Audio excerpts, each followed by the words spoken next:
Word of Life Christian Church started out as just a small Bible study group led by Pastor Jerry Irwin. When he died, his daughter took over, and under her leadership, unspeakable horrors ended a young man's life.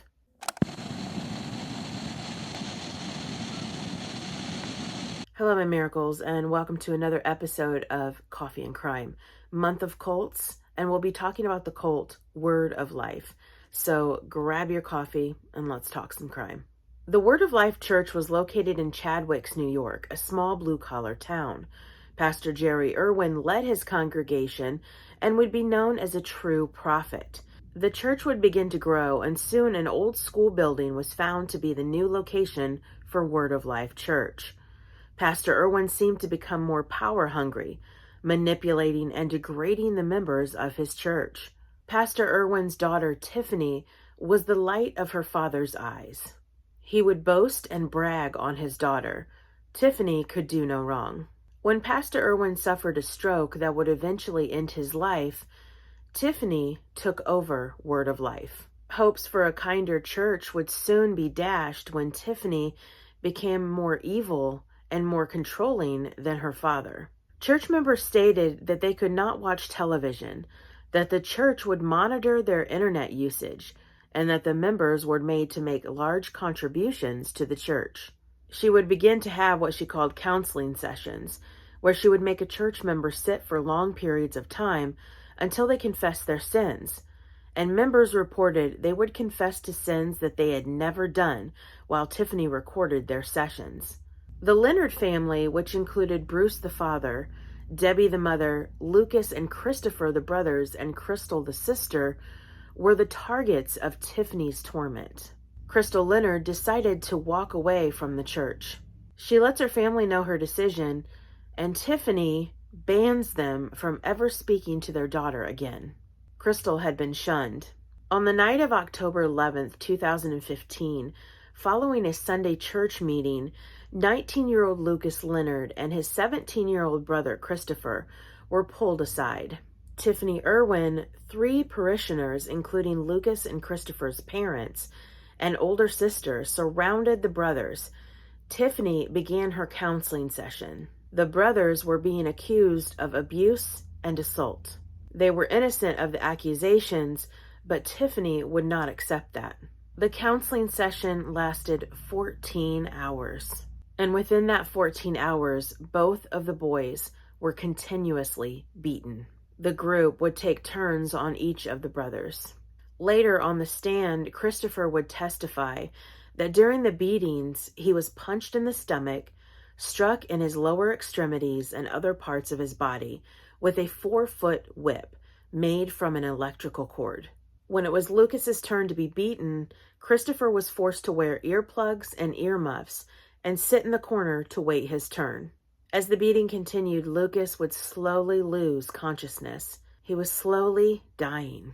Panicking, Lucas's father, mother, Tracy, and Tiffany Irwin loaded Lucas into his mother's van and drove to the nearby hospital. Lucas was pulled out of the van by emergency responders who tried to perform CPR. He was unresponsive. They placed him on a stretcher and entered the hospital. There was no help for Lucas. He was pronounced dead on October 12th, 2015. He was just 3 weeks shy of his 20th birthday. At first, the hospital thought Lucas had been shot. However, his autopsy revealed multiple contusions from blunt force trauma to the torso and extremities. His jeans, socks, and even his shoes were soaked in his own blood. Bruce Leonard, the boy's father, had whipped both of his sons during this counseling session. He pled guilty to felony assaults and served only 10 years in prison. He was released in 2024. Debbie Leonard, the boy's mother, who also whipped her sons, pled guilty to felony assault. She was sentenced to only 5 years in prison, and she was paroled in 2020. Sarah Ferguson, the boy's half-sister, was sentenced to 25 years in prison for manslaughter and assault. Pastor Tiffany Irwin was 29 years old when she was sentenced to 12 years in prison. She was paroled last year. Joseph Irwin, Tiffany's brother, was sentenced to 8 years in prison for gang assault. He was paroled in 2022. David Morey was sentenced to 5 years in prison for assault. He was released in 2020. Linda Morey, who pulled the power cord out of the closet to use on the boys, was sentenced to 5 years in prison for assault. She was also released in 2020. Tracy and Daniel Irwin both pled guilty to unlawful imprisonment. Both were sentenced and released after serving only 1 year and 5 months. Why was Lucas killed? His sister Crystal had said in an interview that she had received a text message from her brother one Sunday, asking to go to church with her. He seemed as if he was getting ready to step away from the Word of Life church. They attended Crystal's church, then Lucas went back to his home. That was the last time she was with her brother. It seemed as if Tiffany was losing another member of the church. So was this the motive? Lucas wanted out, so Tiffany thought the right thing to do was to beat him into submission? Lucas suffered to the very end. And why? Because he knew that the church he was attending was wrong in their teachings. That Tiffany Irwin was not a leader. She was an evil woman. Should the evil people who were involved have been sentenced to more time? In my opinion, definitely. Cults are isolating. They keep to themselves. That's one thing they all have in common. To pull you away, to keep you in their grips, to make you feel that their ways and teachings are the only way.